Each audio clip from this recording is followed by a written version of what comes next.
नमस्कार दोस्तों, स्वागत है आपका मिशन सिविल सर्विसेज में। Friends, our mission your success यानी सफलता की एक नई उड़ान के तहत हम 22 अक्टूबर 2021 के करंट अफेयर्स के साथ उपस्थित हैं। तो शुरू करते हैं अपने प्रश्नों को। मानसिक स्वास्थ्य को बढ़ावा देने के लिए किस देश में ला लोरेरिया या क्राइंग रूम है? प्रश्न है कि मानसिक स्वास्थ्य को बढ़ावा देने के लिए किस देश में ला लोरेरिया या क्राइंग रूम है? सही उत्तर को अगर देखें तो सबसे पहले हमारे ऑप्शंस हैं जर्मनी, इटली, स्पेन और डेनमार्क। सही उत्तर है सी, स्पेन। यानी मानसिक स्वास्थ्य को बढ़ावा देने के लिए जिस देश में ला लोरेरिया या क्राइंग रूम है वो कौन सा देश है? वो है स्पेन। स्पेन के प्रधानमंत्री पेड्रो सांचेज ने 24 घंटे की आत्महत्या हेल्पलाइन सहित 100 मिलियन यूरो के मानसिक स्वास्थ्य अभियान की घोषणा की है। मैड्रिड में ला लोरेरिया या क्राइंग रूम का उद्घाटन किया गया। इसका मुख्य रूप से जो उद्देश्य है वो ये है कि मानसिक स्वास्थ्य से जुड़ी भावनाओं को दूर किया जाए। ठीक है, इसको दूर किया जाए और इसके लिए मदद मांगी जाए। साथ ही साथ सरकारी आंकड़ों के अनुसार 2019 में स्पेन में आत्महत्या से 3671 लोगों की मौत हुई है। अगर देखा जाए बच्चों की बात करें तो 10 किशोरों में से एक को मानसिक स्वास्थ्य की स्थिति जो है एक की वो अच्छी नहीं है, ऐसा पता चला है। आगे बढ़ते हैं हम नेक्स्ट प्रश्न पे। किस फर्म ने भारतीय नौसेना को लंबी दूरी के समुद्री गश्ती विमान P-81 की आपूर्ति की? हमारे ऑप्शंस हैं Boeing, SpaceX, DRDO, Hindustan aeronautics limited. सही उत्तर है ए, बोइंग। यानी बोइंग फर्म ने भारतीय नौसेना को लंबी दूरी के समुद्री गश्ती विमान P-81 की आपूर्ति की है। देखते हैं इसके एक्सप्लेनेशन को। भारतीय नौसेना को बोइंग से अपना 11वां P-81 लंबी दूरी का समुद्री गश्ती विमान प्राप्त हुआ है। नौसेना ने बोइंग से 2 बैचों में 12P और 8I के अनुबंध पर हस्ताक्षर किए हैं। हमारे रक्षा मंत्री राजनाथ सिंह ने नौसेना कमांडरों के सम्मेलन के दूसरे संस्करण में भारतीय नौसेना के लिए एकीकृत मानव रहित रोड मैप भी लॉन्च किया। इससे क्या होगा कि ये सभी मानव रहित हवाई और पानी के नीचे के प्लेटफॉर्मों में और आधुनिकीकरण में नौसेना के प्रयासों की एक रूपरेखा तैयार करेगा। चलते हैं अगले प्रश्न पर। फ्रेंड्स, अगर आप हमारे चैनल को पहली बार विजिट कर रहे हैं तो इसे सब्सक्राइब कर लें, और अगर आपने हमें सब्सक्राइब कर लिया है तो बेल आइकन का बटन दबाना बिल्कुल ना भूलें, ताकि हमारे हर आने वाले वीडियो की नोटिफिकेशन आपके पास सबसे पहले पहुँचे। तीसरे प्रश्न को देखते हैं। एलुयम नेगेनियम जो समाचारों में देखा गया था जैसा कि भारतीय राज्य या केंद्र शासित प्रदेश में खोजा गया, वो कौन सा भारतीय राज्य या कौन सा भारतीय केंद्र शासित प्रदेश है? हमारे ऑप्शंस हैं असम, उत्तराखंड, अरुणाचल प्रदेश और गोवा। सही उत्तर है बी, उत्तराखंड। उत्तराखंड में एलुयम नेगेनम खोजा गया था। आगे बढ़ते हैं हम इसके एक्सप्लेनेशन को देखते हैं। ये देखिए, एलुयम नेगेनम क्या है? ये 2019 में उत्तराखंड में खोजे गए एक पौधा है जिसको हाल ही में फाइटोकीज पत्रिका में एलियम की एक नई प्रजाति के रूप में इसकी पुष्टि की गई है। एलियम क्या होता है? तो देखिए, एलियम जो है ये एक ऐसा जीनस है जिसमें वैश्विक स्तर पर 1100 प्रजातियों में प्याज और लहसुन जैसे कई खाद्य पदार्थ शामिल हैं। इसकी खोज उत्तराखंड के चमोली जिले में हुई थी। ये जो चमोली ज़िला है ये यहाँ पर इसकी खोज हुई, और ये एलियम समुद्र तल से 3000 से 4800 मीटर की ऊंचाई पर बढ़ता है। इसका वैज्ञानिक नाम एलियम नेगेनियम है।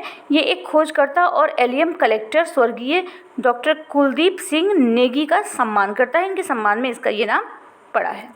अगले प्रश्न पे चलते हैं। 4 अक्टूबर 2021 तक T20 अंतर्राष्ट्रीय क्रिकेट में सर्वाधिक विकेट लेने वाला गेंदबाज कौन है?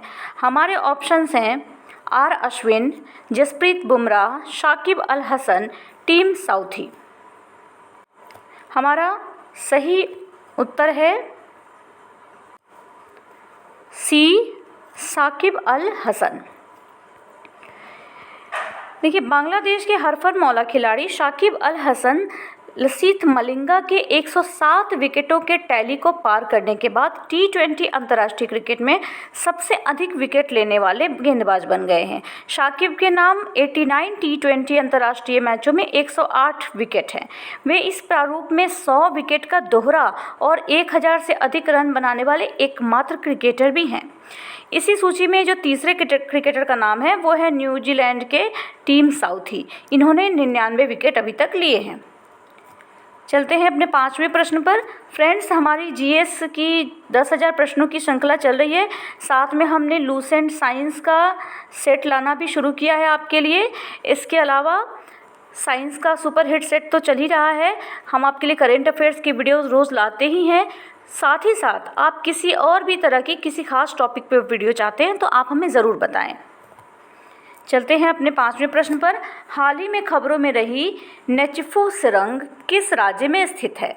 हमारे ऑप्शंस हैं अरुणाचल प्रदेश, उत्तराखंड, सिक्किम, बिहार। इसका सही उत्तर है ए, अरुणाचल प्रदेश। देखिए, हाल ही में जो खबरों में रही है नेचिफू सुरंग, ये अरुणाचल प्रदेश में स्थित है।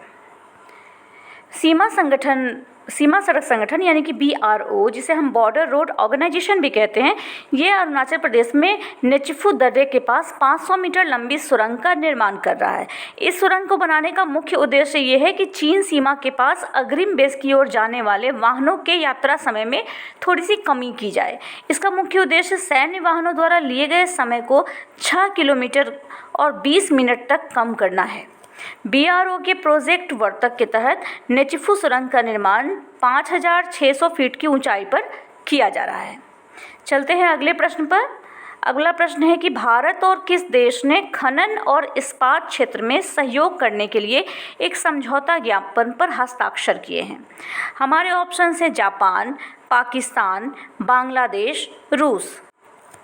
इसमें हमारा सही उत्तर है डी, रूस। एक बार फिर से प्रश्न को देख लीजिए। प्रश्न है हमारा कि भारत और किस देश ने खनन और इस्पात क्षेत्र में सहयोग करने के लिए एक समझौता ज्ञापन यानी MOU पर हस्ताक्षर किए हैं?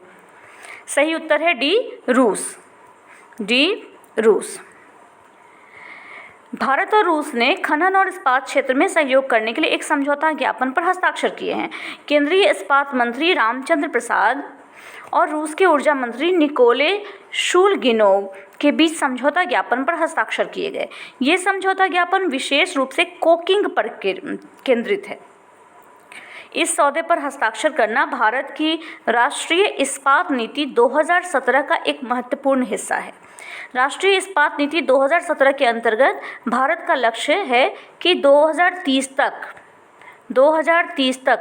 30 करोड़ टन इस्पात का उत्पादन पहुंचा दिया जाए। चलते हैं 7वें प्रश्न पर।